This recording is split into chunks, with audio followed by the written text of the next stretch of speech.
Hello மக்களே, welcome back to Neighbours Kitchen. இன்னைக்கு நம்ம Neighbours Kitchenல மறுபடியும் ஒரு ஸ்டார்டர் டிஷ் தான் பார்க்க போறோம். இது நான் வெஜிடேரியன் ஸ்டார்டர் டிஷ் தான். Hariyali chicken or green chicken எப்படி தான் பார்க்க போறோம். இது வந்து நம்ம கிரீன் சிக்கனா பண்ண போறதில்ல, hariyali chicken drumstick or green chicken drumstick எப்படி பண்றதா பார்க்க போறோம். இது ஆக்சுவலி பேசிக்கலி ஒரு சிக்கன் லெக் ரோஸ்ட் தான். ஆனா இது நம்ம கிரீன் கலர்ல ஹரியாலி ஸ்டைல்ல பண்ண போறோம். ஸோ நம்ம சேனல் சப்ஸ்கிரைப் பண்ணிட்டு வாங்க, எப்படி ஹரியாலி சிக்கன் ட்ரம்ஸ்டிக் பண்ணுறதுன்னு பார்த்துடலாம். நான் முதல்ல இன்னைக்கு ஹரியாலி சிக்கன் செய்யறதுக்காக 1 கிலோ அளவுக்கு சிக்கன் பீசஸ் எடுத்து வச்சுருக்கேன். இது வந்து 8 லெக் பீசஸ்ஸு. இதுக்கு நம்ம ஒரு ஸ்பெஷல் மசாலா ரெடி பண்ணிக்கலாம்.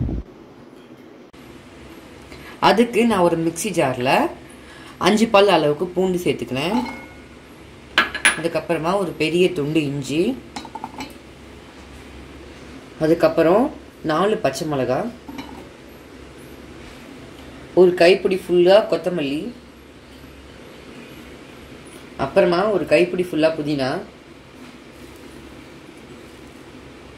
இப்போ இதெல்லாம் சேர்த்து நம்ம நல்லா நைஸ் பேஸ்ட்டாக அரைச்சி எடுத்துக்கலாம். இப்போ பார்த்தீங்கன்னா நம்ம நல்லா நைஸ் பேஸ்ட்டாக அரைச்சி எடுத்தாச்சு. இப்போ இதை நம்ம ஒரு வாரமாக வச்சுக்கலாம். இப்போ அடுத்து நம்ம ஏற்கனவே ரெடி பண்ணி வச்ச சிக்கனை நான் நல்லா டீப் கட் பண்ணி வச்சுருக்கேன். அப்போ தான் மசாலா நல்லா உள்ளே இருக்கும். அதில் நான் ஒரு லெமனோட அரை லெமன் ஜூஸ் சேர்த்துக்கிறேன். 2 டேபிள் ஸ்பூன் கெட்டியான தயிர், தேவையான அளவு உப்பு. நான் 1 டீஸ்பூன் அளவுக்கு உப்பு சேர்த்துக்கிறேன். அரை டீஸ்பூன் அளவுக்கு கொரியாண்டர் பவுடர், 1 டீஸ்பூன் அளவுக்கு கரம் மசாலா,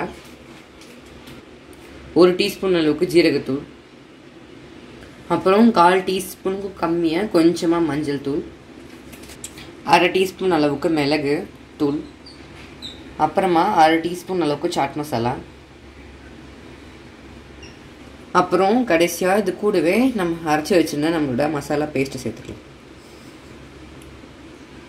இப்போ நம்ம இதெல்லாம் சேர்த்து நல்லா மிக்ஸ் பண்ணிக்கலாம்.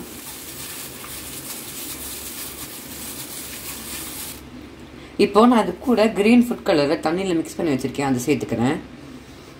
இப்போது நம்ம கிரீன் சிக்கன் ஃபுல்லாக மசாலா நல்லா போட்டாயிடுச்சு. இப்போ நம்ம இதை மூடி போட்டு 1 ஹவருக்கு மேரினேட் பண்ணிக்கலாம். இப்போ பார்த்தீங்கன்னா நல்லா 1 ஹவருக்கு மேலேயே நம்ம சிக்கன்லாம் சூப்பராக மேரினேட் ஆகிடுச்சு. இப்போ நம்ம இதை ஃப்ரை பண்ணிக்கலாம். அதுக்கு நான் ஒரு பேனில் 2 டேபிள் ஸ்பூன் அளவுக்கு எண்ணெய் ஊற்றி வச்சுருக்கேன். இது நம்ம ஃபிஷ் ஃப்ரை பண்ணுற மாதிரியே ஃப்ரை பண்ணிக்கலாம்.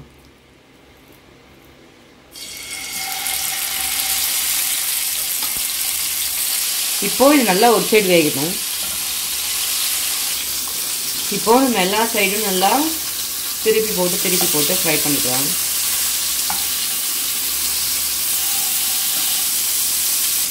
இப்போ பார்த்தீங்கன்னா நம்ம சிக்கன் எல்லா சைடும் சூப்பராக ஃப்ரை ஆகி நல்லா வெந்துருச்சு. இப்போ நான் அதை தூக்கி இதில் வச்சு நம்ம கொஞ்ச நேரம் கேஸ் ஸ்டவ்வில் காட்டலாம். அப்போ தான் நமக்கு ஸ்மோக்கி ஃப்ளேவர் கிடைக்கும்.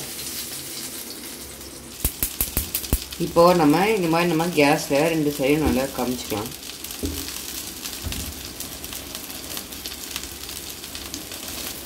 இந்த மாதிரி நம்ம கேஸ் ஸ்டவ்வில் காமிக்கும் போது நமக்கு அந்த ஸ்மோக்கி ஃப்ளேவர், பார்பிக்யூ ஃப்ளேவர் நமக்கு நல்லா கிடைக்கும். இப்போ அவ்வளோதான், சூப்பராக நம்மளோட ஹரியாலி சிக்கன் ரெடி ஆயிடுச்சு. இப்போது அவ்வளோதான், நம்மளோட ஹரியாலி சிக்கன் ரெடி ஆயிடுச்சு. இப்போ அவ்வளோதான், எப்படி நம்ம சூப்பராக ஹரியாலி கிரீன் சிக்கன் ட்ரம்ஸ்டிக் பண்ணுறதுன்னு பார்த்தோம். இந்த ரெசிபி உங்களுக்கு பிடிச்சிருக்கு, நம்ம பிடிச்சிருந்தா மறக்காம உங்க ஊரில் ட்ரை பண்ணி பார்த்துட்டு கீழே கமெண்ட் பண்ணுங்க. Neighbours Kitchen சேனலுக்கு லைக் பண்ணுங்க, ஷேர் பண்ணுங்க, சப்ஸ்கிரைப் பண்ணுங்க. நன்றி, வணக்கம்.